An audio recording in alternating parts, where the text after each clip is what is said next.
Trading کے بارے میں سوچتے ہی ذہن میں کیا آتا ہے؟ تیز رفتار نمبرز، اوپر نیچے جاتے ہوئے چارٹس اور مارکیٹ کا شور، ہے نا؟ جی، ایسا لگتا ہے جیسے یہ سب حساب کتاب اور پیشگوئی کا کھیل ہے۔ بالکل، لیکن کیا ہو اگر میں کہوں کہ کامیابی کا سب سے بڑا راز ان چارٹس میں نہیں بلکہ ہمارے اپنے ذہن کے اندر چھپا ہوا ہے؟ اور یہ صرف کوئی فلسفیانہ بات نہیں ہے۔ آج ہم جس کتاب کے خیالات پر گہرائی سے بات کرنے جا رہے ہیں وہ دعویٰ کرتی ہے کہ کامیاب ٹریڈنگ 80% نفسیات اور صرف 20% حکمت عملی کا کھیل ہے۔ یہ تو بہت بڑی بات ہے۔ تو ہمارے پاس آج ہے مارک ڈگلس کی شہرہ آفاق کتاب ٹریڈنگ ان دا زون کا خلاصہ۔ اور اس کا جو مین آئیڈیا ہے نا، وہ بہت سادہ ہے لیکن ایک طرح سے انقلابی ہے۔ بالکل، کہ مارکیٹ کو سمجھنے سے پہلے خود کو سمجھیں۔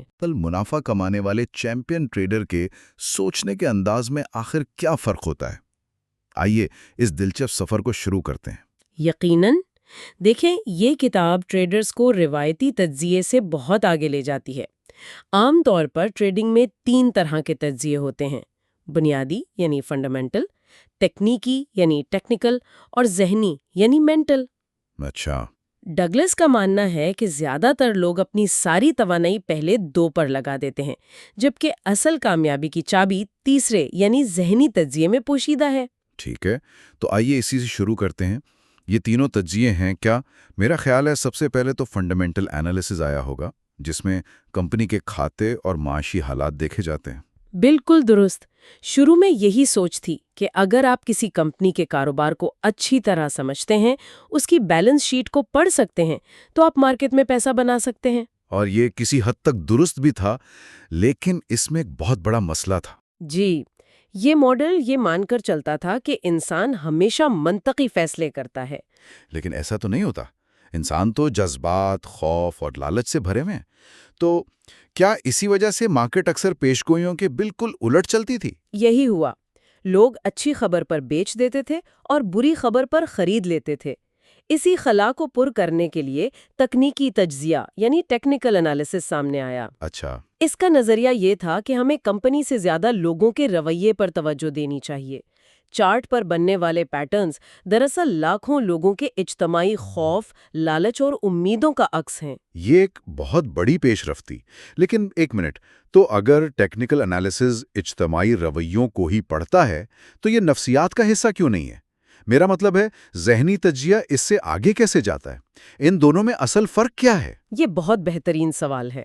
دیکھیں، ٹیکنیکل انالیسس آپ کو بتاتا ہے کہ مارکیٹ میں کیا ہو رہا ہے۔ یہ آپ کو ایک ممکنہ موقع یا ایج دکھاتا ہے، لیکن یہ آپ کو یہ نہیں بتاتا کہ اس موقع کو دیکھتے ہوئے آپ کے ذہن کے اندر کیا چلے گا۔ اچھا، اسے قبول کر لیں گی؟ جی، ذہنی تجزیہ اسی اندرونی دنیا سے تعلق رکھتا ہے۔ تو علم اور عمل کے درمیان جو فاصلہ ہے، ذہنی تجزیہ اسے پر کرتا ہے۔ جی، آپ علم ہونے کے باوجود اس پر عمل کیوں نہیں کر پاتے؟ اس سوال کا جواب ذہنی تجزیہ دیتا ہے۔ کتاب میں اس حوالے سے ایک بہت طاقتور جملہ ہے: مسلسل جیتنے والوں کو جو چیز باقی سب سے الگ کرتی ہے وہ ان کی ذہنیت ہے۔ ان کا مائنڈ سیٹ، رویوں کا ایک منفرد مجموعہ۔ جی، جو انہیں نظم و ضبط، توجہ اور اعتماد کے ساتھ کام کرنے کی اجازت دیتا ہے، چاہے حالات کتنے ہی ناموافق کیوں نہ ہوں۔ مطلب مسئلہ جاننے کا نہیں، سوچنے کا ہے۔ بالکل، اصل فرق یہ نہیں کہ وہ کیا جانتے ہیں، بلکہ یہ ہے کہ وہ کیسے سوچتے ہیں۔ یہاں سے بات واقعی دلچسپ ہو جاتی ہے۔ کتاب کہتی ہے کہ ٹریڈنگ ایک ایسی دنیا ہے جہاں لامحدود آزادی ہے۔ کوئی اصول نہیں، کوئی باس نہیں، کوئی وقت کی پابندی نہیں۔ آپ جب چاہیں جتنا چاہیں خرید یا بیچ سکتے ہیں۔ یہ سننے میں تو ہر کسی کا خواب لگتا ہے، لیکن کتاب کہتی ہے کہ یہی آزادی ایک ٹریڈر کا سب سے بڑا دشمن ہے۔ یہ تو بالکل الٹی بات ہے۔ ایسا کیوں؟ یہ ایک گہرا نفسیاتی نکتہ ہے۔ ہم میں سے زیادہ تر لوگ ایک ایسے معاشرے میں پلے بڑے ہیں جہاں ہر طرف بیرونی ساخت یعنی ایکسٹرنل سٹرکچر ہوتا ہے۔ جیسے اسکول میں اساتذہ، گھر میں والدین، دفتر میں باس۔ جی، کوئی نہ کوئی ہمیں بتاتا ہے کہ کیا کرنا ہے، کب کرنا ہے اور نہ کرنے پر کیا نتیجہ ہوگا۔ ہماری پوری زندگی دوسروں کے بنائے ہوئے اصولوں کے مطابق چلتی ہے۔ اور جب ہم ٹریڈنگ کی دنیا میں آتے ہیں تو اچانک یہ سب غائب ہو جاتا ہے، کوئی روکنے ٹوکنے والا نہیں۔ جی، اور یہیں سے مسئلہ شروع ہوتا ہے۔ جب بیرونی نظم و ضبط ہٹ جاتا ہے تو ہمیں اندرونی نظم و ضبط یعنی انٹرنل ڈسپلن کی ضرورت پڑتی ہے، جس کی عادت ہی نہیں ہوتی۔ جس کی تربیت ہمیں کبھی ملی ہی نہیں ہوتی۔ کتاب اس کو بچپن کے تجربات سے جوڑتی ہے۔ جب ایک بچہ اپنی فطری خواہشات کا اظہار کرتا ہے تو اسے اکثر روکا جاتا ہے، یہ مت کرو، وہاں مت جاؤ۔ تو اس سے وہ سیکھتا ہے کہ اس کی اندرونی خواہشات اور بیرونی دنیا کے اصولوں میں ایک تضاد ہے۔ بالکل۔ تو جب اسے ٹریڈنگ میں لامحدود آزادی ملتی ہے تو وہ ان تمام دبی ہوئی خواہشات کا بدلہ لیتا ہے۔ اچھا، یعنی بغیر سوچے سمجھے ٹریڈز لینا، نقصان کو پورا کرنے کے لیے مزید بڑے رسک لینا، یہ سب اسی کا نتیجہ ہے۔ جی، یہ ایک لاشعوری بغاوت کی طرح ہے۔ اسی لیے ایک نیا ٹریڈر اکثر خود کو ہی نقصان پہنچاتا ہے، وہ آزادی کو سنبھال نہیں پاتا۔ یہ بات تو بہت گہری ہے کہ ٹریڈرز کو ملنے والی آزادی ہی ان کی سب سے بڑی دشمن بن جاتی ہے۔ تو اگر بیرونی ڈسپلن نہیں ہے تو کیا کتاب اس اندرونی ڈسپلن کو بنانے کا کوئی راستہ بتاتی ہے؟ اس کی شروعات کہاں سے ہوتی ہے؟ اس کی شروعات ایک لفظ سے ہوتی ہے، ذمہ داری، رسپانسبلٹی۔ ذمہ داری۔ اور اس کا مطلب صرف اپنی غلطیوں کو ماننا نہیں ہے، یہ اس سے کہیں زیادہ گہرا ہے۔ دیکھیں، اس کا مطلب یہ سمجھنا ہے کہ آپ کے ٹریڈنگ کے ہر نتیجے کے ذمہ دار 100% آپ خود ہیں، مارکیٹ نہیں۔ مارکیٹ نہیں۔ آپ مارکیٹ سے آنے والی معلومات کی تشریح کیسے کرتے ہیں، آپ کیا فیصلے لیتے ہیں اور آپ کیا اقدامات کرتے ہیں، یہ سب مکمل طور پر آپ کے کنٹرول میں ہے۔ صحیح۔ کامیاب ٹریڈرز مارکیٹ کو معلومات کا ایک بہاؤ سمجھتے ہیں، جبکہ ناکام ٹریڈرز اسے ایک مخالف قوت کے طور پر دیکھتے ہیں جو انہیں تکلیف دینے کے لیے موجود ہے۔ یعنی وہ یہ نہیں کہتے کہ مارکیٹ نے میرا سٹاپ لاس ہٹ کر دیا، بلکہ وہ کہتے ہیں کہ میں نے اپنا سٹاپ لاس ایسی جگہ رکھا تھا جہاں وہ ہٹ ہو گیا۔ سوچ کا یہ فرق بہت بڑا ہے۔ کتاب کا ایک مشہور جملہ بھی ہے، جس مستقل مزاج کی آپ کو تلاش ہے وہ آپ کے ذہن میں ہے، مارکیٹ میں نہیں۔ بالکل۔ جب آپ مکمل ذمہ داری قبول کرتے ہیں تو آپ مارکیٹ کو الزام دینا بند کر دیتے ہیں، آپ اپنے نتائج سے سیکھتے ہیں۔ اور جذباتی نہیں ہوتا، بس اسے ادا کرتا ہے اور آگے بڑھ جاتا ہے۔ ایگزیکٹلی۔ ٹھیک ہے، تو ایک ٹریڈر ذمہ داری لیتا ہے اور مارکیٹ کو الزام نہیں دیتا، لیکن اس سے اگلے ٹریڈ میں خوف تو ختم نہیں ہوتا۔ وہ ذہنی طور پر خود کو کیسے تیار کرتا ہے کہ ہر ٹریڈ کے نتیجے سے لا تعلق رہ سکے؟ جیتنے والوں کی سوچ کا انداز عام لوگوں سے مختلف کیسے ہوتا ہے؟ یہاں ہم کتاب کے سب سے اہم حصے میں داخل ہو رہے ہیں۔ جیتنے والے امکانات کی زبان میں سوچتے ہیں، thinking in probabilities۔ امکانات؟ یہ لفظ سن کر تو ذہن میں جوا یا کسینو آتا ہے۔ میرا مطلب ہے، کیا یہ خطرناک نہیں؟ یہ ایک بہترین نقطہ ہے، اور کتاب خود کسینو کی مثال استعمال کرتی ہے، لیکن ایک مختلف زاویے سے۔ اچھا۔ ذرا سوچیں، کسینو ہر ایک بازی، ہر ایک رولٹ کے سپن یا ہر ایک کارڈ کے نتیجے کو نہیں جانتا۔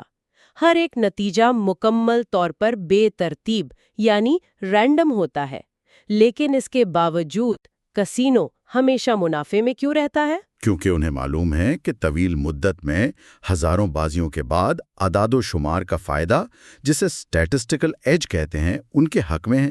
بالکل، وہ ہر ایک نتیجے کی بے یقینی کو قبول کرتے ہیں۔ اچھا، مائکرو لیول پر۔ جی، مائکرو لیول پر، لیکن انہیں اپنے طویل مدتی فائدے پر مکمل یقین ہوتا ہے میکرو لیول پر۔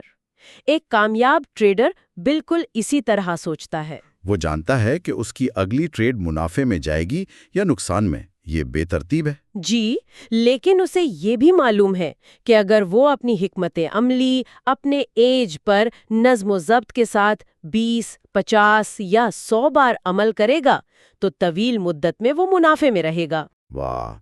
تو اس کا مطلب یہ ہے کہ کامیاب ہونے کے لیے ہمیں یہ جاننے کی ضرورت ہی نہیں کہ اگلی بار مارکیٹ کہاں جائے گی۔ یہ تو ہمارے پورے تصور کے خلاف ہے۔ ہم تو ہمیشہ یہی کوشش کرتے ہیں کہ اگلی کینڈل کہاں بنے گی اس کی پیش گوئی کریں۔ یہی سب سے بڑا ذہنی جال ہے۔ پیش گوئی کرنے کی کوشش ہی ہمیں خوف اور لالچ میں مبتلا کرتی ہے۔ جب آپ یہ مان لیتے ہیں کہ آپ کو جاننے کی ضرورت نہیں تو آپ آزاد ہو جاتے ہیں۔ ٹھیک ہے۔ کتاب میں اس سوچ کو اپنانے کے لیے 5 بنیادی سچائیاں یعنی فنڈامنٹل ٹروتھس بیان کی گئی ہیں، اور یہ بہت اہم ہیں۔ ٹھیک ہے، ان پر بات کرتے ہیں۔ پہلی سچائی کیا ہے؟ کچھ بھی ہو سکتا ہے، مارکیٹ میں کوئی بھی کیسی بھی حرکت کسی بھی وقت ہو سکتی ہے۔ یہ تو ایک ٹریڈر کے لیے بہت خوفناک بات لگتی ہے۔ اگر کچھ بھی ہو سکتا ہے تو پھر تجزیے کا کیا فائدہ؟ یہ صرف تب خوفناک ہے جب آپ اسے قبول نہ کریں۔ ایک پروفیشنل کے لیے یہ آزادی ہے۔ اس کا مطلب ہے کہ آپ ہر لمحہ خطرے کا احترام کرتے ہیں۔ اور کبھی بھی حد سے زیادہ پورے اعتماد نہیں ہوتے۔ بالکل۔ دوسری سچائی اسی سے جڑی ہے۔ پیسہ کمانے کے لیے یہ جاننا ضروری نہیں ہے کہ آگے کیا ہونے والا ہے۔ یہ وہی کیسینو والی بات ہے۔ آپ کو ہر بازی کا نتیجہ جاننے کی ضرورت نہیں۔ جی ہاں۔ تیسری سچائی آپ کی حکمت عملی کے مطابق جو جیت اور ہار ہوتی ہے اس کے درمیان ایک بے ترتیب تقسیم ہوتی ہے۔ یعنی ہو سکتا ہے آپ کی اگلی 10 ٹریڈز مسلسل نقصان میں جائیں، اور اس کے بعد اگلی 15 مسلسل منافع میں۔ آپ اس ترتیب کو نہیں جان سکتی۔ صحیح۔ ایک ایج صرف اس بات کا اشارہ ہے کہ ایک چیز کے ہونے کا امکان دوسرے سے زیادہ ہے، اور کچھ نہیں۔ یہ کوئی گارنٹی نہیں ہے۔ اور پانچویں سچائی سب سے زیادہ گہری ہے۔ مارکیٹ کا ہر لمحہ منفرد ہے۔ ماضی میں جو ہوا وہ مستقبل میں بالکل ویسا ہی ہو ضروری نہیں۔ ہر لمحہ نیا ہے۔ جب کوئی ان 5 سچائیوں کو واقعی اپنے ذہن میں بٹھا لیتا ہے تو اس کی ٹریڈنگ پر کیا اثر پڑتا ہے؟ وہ خوف سے آزاد ہو جاتا ہے، کیونکہ خوف آتا ہی تب ہے جب ہم کسی نتیجے کی توقع کرتے ہیں اور وہ پوری نہیں ہوتی۔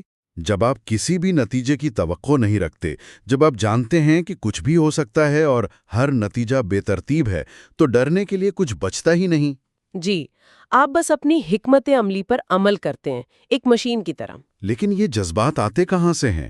اگر مارکیٹ صرف معلومات کا ایک بہاؤ ہے، جیسا کہ آپ نے کہا، تو پھر ایک ہی چارٹ کو دیکھ کر ایک ٹریڈر کو شدید خوف محسوس ہوتا ہے اور دوسرے کو ایک بہترین موقع نظر آتا ہے۔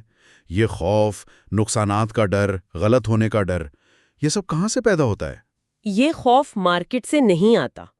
کتاب کا ایک بنیادی نقطہ ہے کہ مارکیٹ خوشی یا تکلیف دہ معلومات پیدا نہیں کرتی۔ مارکیٹ کی معلومات تو بس معلومات ہیں، وہ غیر جانبدار یعنی نیوٹرل ہوتی ہیں۔ جیسے بجلی۔ بالکل، آپ اسے روشنی کے لیے بھی استعمال کر سکتے ہیں اور کسی کو جھٹکا دینے کے لیے بھی۔ خوف ہماری اپنی تشریح یعنی انٹرپریٹیشن سے پیدا ہوتا ہے، اور یہ تشریح ہمارے ماضی کے تجربات اور عقائد یعنی بلیفز پر مبنی ہوتی ہے، ٹھیک؟ بالکل۔ کتاب میں بچے اور کتے کی ایک بہترین مثال ہے۔ فرض کریں ایک چھوٹا بچہ پہلی بار ایک کتا دیکھتا ہے جو بہت دوستانہ ہے۔ بچہ اس کے ساتھ کھیلتا ہے اور بہت خوش ہوتا ہے۔ اس کے ذہن میں کتے کی ایک مثبت تصویر بن جاتی ہے۔ اب وہ جب بھی کتا دیکھے گا خوشی اور جوش محسوس کرے گا۔ جی، لیکن اگر اس بچے کو کسی کتے نے کاٹ لیا ہو تو وہ مستقبل میں ہر کتے کو، چاہے وہ کتنا ہی پیارا اور دوستانہ کیوں نہ ہو، ایک خطرے کے طور پر دیکھے گا۔ اس کا ذہن خطرے کا الارم بجا دے گا۔ بالکل، یہی ٹریڈنگ میں ہوتا ہے۔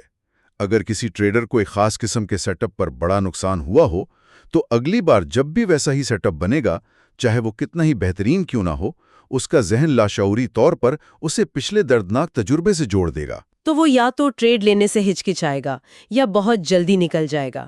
مارکیٹ نے اسے خوفزدہ نہیں کیا، اس کی اپنی یادداشت نے کیا۔